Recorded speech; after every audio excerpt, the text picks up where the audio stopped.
متابعينا الأعزاء، السلام عليكم. عنوان الفيديو: الناخب الوطني فلاديمير بيتكوفيتش في جولة أوروبية لمعاينة وإقناع العصافير النادرة.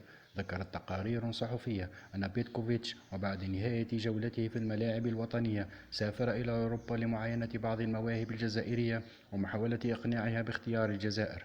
ويأتي على رأس قائمة هذه المواهب نجم ليون الفرنسي ريان شرقي، وموهبة كريستال بالاس الإنجليزي ميشيل أوليز، والمتألق هذا الموسم مع فريق موناكو مغناش أكليوش، وظهير نادي فيردر بريمن الألماني ميتشيل فايزر الذي يملك جواز السفر الجزائري.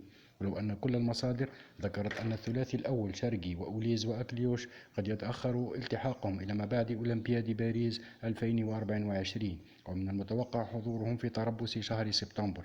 فيما الجزائري ومهاجم نادي كوبنهاغن الدنماركي أمين الشيخ عبر عن حبه واعتزازه بالجزائر، وقد يكون حاضرا في تربص شهر جوان تحسبا لمباراتي غينيا وأوغندا ضمن تصفيات كأس العالم 2026.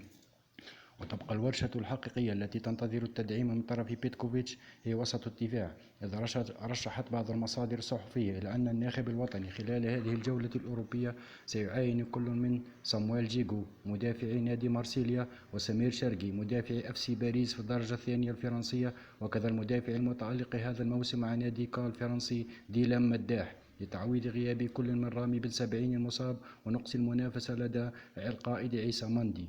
ومن المتوقع أن يبرمج بيتكوفيتش جلسات مع هذه المواهب لمحاولة إقناعها باختيار الجزائر تحسبا للاستحقاقات القادمة، وهذا بالتنسيق مع رئيس الاتحادية الجزائرية لكرة القدم وليد صادي. بل سيتمكن بيتكوفيتش من خطف هذه المواهب خلال هذه الجولة لمختلف الدوريات الأوروبية.